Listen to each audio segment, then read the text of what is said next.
What's up everyone, how's it going? So in today's video it's going to be a little bit different than the usual stuff that I do typically, and this is actually going to be a top 10 list for the hero and villain skins I want most in Star Wars Battlefront 2. Now I was planning on doing a separate video, one for the top 10 hero skins and then one for the top 10 villains, but I just decided that it would be easier to put them all in one video. And these are in my, say, least wanted to most wanted, but all of these 10 I would love to see in the game. But they are ordered in what I would favor more than the other ones. And before we get into it, this is of course just my opinion, so be sure and let me know what top 10 or just the ones that you guys would like to see down in the comments below. So at number 10, we have a Luke skin, and this one is going to be Bespin Luke from Empire Strikes Back. Now the reason it's all the way up at number 10 is because that we already have a ton of Luke skins, you know, and this one does look very similar to his farm boy. He just has a different outfit on, but at the end of the day, I still really like the look of it and would love to see it in the game. And I think a reasonable price for this skin would be for an epic tier, so that would make it 40,000 credits. So that is Bespin Luke at number 10. And at number 9, we have a sort of unique one, I think, and this is going to be Attack of the Clones Anakin, or his Padawan appearance. Of course, he would have his different outfit on that looks a little bit different than his Revenge of the Sith, and then he has shorter hair, of course. But the thing that I would love to see on this skin is actually him wielding a green lightsaber instead of his standard blue one. Now, if you don't know what I'm talking about, at the end battle of Episode 2, he does actually pick up a green lightsaber after he does break his blue one, and so I think, since it is canon, it would look really cool to see on the battlefront. I think Anakin with a green lightsaber just looks awesome. I just feel like there's so many more blue lightsabers than the green ones whenever you're playing the game, so it'd be cool to change it up a little bit. And like the Bespin Luke one, I think this one would be 40,000 credits, as it doesn't change a whole lot, but it does change enough to make it worth that price. And then next up, we have the first list of villain skins, which is something that a lot of players have been discussing, you know. We haven't gotten a ton of villain appearances. So this one is actually going to be for Palpatine. Now, there's actually two options I would love to see for him. My main option, if I had to choose, would be the Rise of Skywalker Palpatine. He's got this really cool red robe thing going on, but it's not as red as the Revenge of the Sith one, which is the second option I would like to see. But personally, I would prefer the Rise of Skywalker one, just because I think it looks cooler. But at the end of the day, if they did go with the Revenge of the Sith look, I would be completely happy with that as well. They're both red, of course. One is a bright red and then one is a maroon. So the Rise of Skywalker one is just a lot more subtle, and I just think it looks cooler overall. And I personally, despite never using Palpatine in the game, would be willing to spend 20,000 or even 40,000 credits on the skin. I think any of those two prices are fair.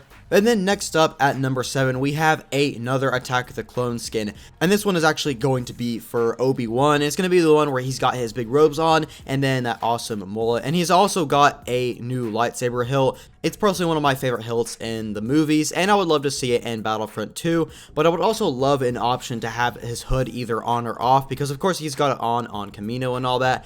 But there's also times, of course, where he does have it off. And I think that is a feature that is missing in Battlefront. I mean, there's plenty of characters that have appearances with hoods and stuff on them, so just having the option would be a nice addition. And then next up, we have a highly skin request. So this is actually going to be Battle Damaged Darth Vader. Now, if we end up getting a version for Vader of this skin, the most realistic way I can see them doing this is to have the appearance that he had in Star Wars Rebels. You know, the one where he is fighting Ahsoka Tano and she ends up hitting a part of his mask off and it's basically just broken. And the coolest part about this is they could even make this a legendary appearance, as they can make it to where you are hearing both Anakin and Vader whenever they're talking, because that is how it is in the show. So basically, because his mask is broken, you can actually hear his normal voice, and it could just mix really well, and it just sounds awesome. So of course, because it does change voice lines, that would make it a legendary appearance, and I think that's something that we need more of, is to spend 80,000 credits on this amazing skin that not a lot of people will be able to get. So I think it would be a nice addition to the game, and even though just the broken part of the mask is a subtle change, I think having the two voice lines on at once would be well worth the price.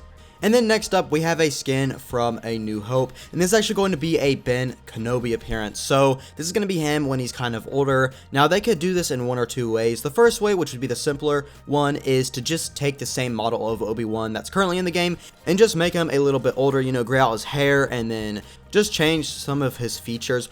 Or another way they could do it is actually create a new face model to make him look a lot more like Alec Guinness. Despite Ewan McGregor already looking a lot like him, there is some differences that you can notice. So it'd be interesting to see either way. If they did decide to go the Alec Guinness route where it is changing his model completely, that would definitely make it a legendary appearance, and I would personally be willing to spend that money on it. Now, I have seen some people talk about this skin, and they would say things like, it just doesn't make sense with Obi-Wan's fighting style in the game. You know, he is a lot older, so obviously he doesn't fight the same. And while I get that, at the end of the day, this is a game, and it should just be all for fun. I personally would not have a problem with it, even if it does look a little weird to some people. And then next up, we finally have some Darth Maul skins. The next two, actually.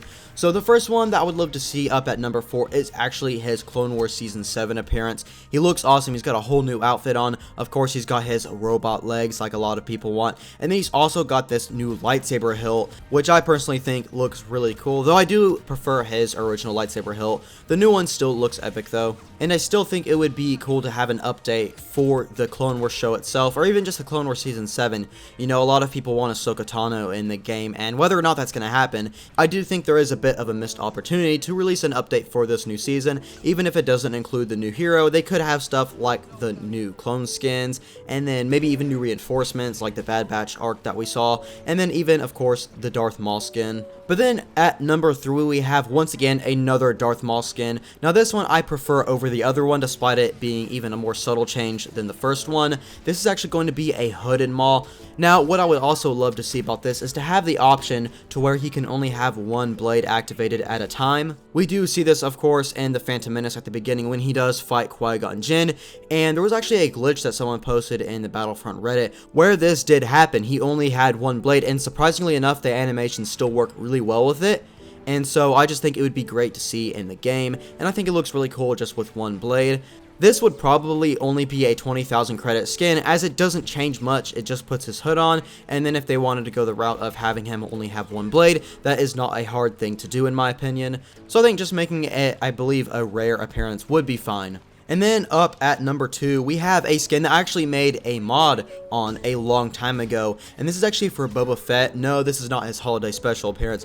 This is actually going to be the prototype Boba Fett, where he is all white. Now, whether or not this is canon, of course it's not. But DICE has been able to mess around with the canon a little bit. You know, they did bring in the TX-130s at one point. And those, I don't believe, were officially canon before Battlefront 2. So we do know that they can add some stuff to it.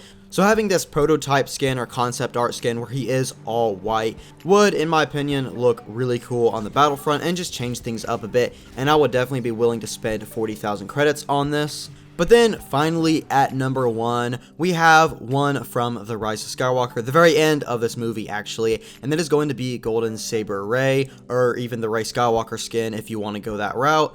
I remember seeing this in the theaters, and I just thought it looked awesome. It has a new hilt that she did build, and she's actually wanting to make it a double-bladed, as stated in the book, which is a cool fact. And then, it also is a golden white, I believe they called it. So the fact that we could have this yellow or gold lightsaber on the Battlefront, and we still have not gotten it, does disappoint me, and I hope that the developers are working on it. Yes, they would have to create a new hilt model, but personally, it is my favorite appearance of Rey, just because it's just really unique in the movies. You know, we don't see any yellow lightsabers at all in the films. Of course, we see him in the shows a little bit with the Jedi Temple Guards, but other than that, it is unique to her. And I just think it would be cool to have her wield a lightsaber that is hers rather than Anakin's, which I personally thought was a nice ending to her arc. And I do hope that we get either a TV show or some more movies regarding Rey's future in Star Wars, but unfortunately I believe Daisy Ridley said she's pretty much done with the movies. She's been talking back about the fan backlash and all that, so she's not really interested in it, unfortunately, though it would still be cool to see maybe in an animated show.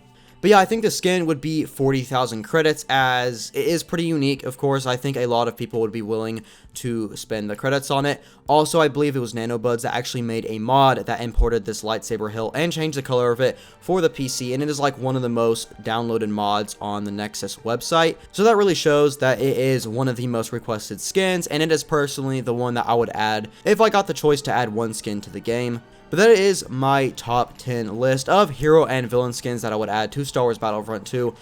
Again, this is all my opinion, so go ahead and let me know down below what you guys thought. But I hope you guys did enjoy this video. Hopefully we get some news on the upcoming update sooner than later. There has been a lot of delays, so hopefully the update itself is not delayed again. But yeah, I hope you guys did enjoy. If you did, be sure and leave a like, as it really helps out the channel a lot. And if you're new, subscribe for more Star Wars news, gameplay, and more. And I'll hopefully see you in the next one.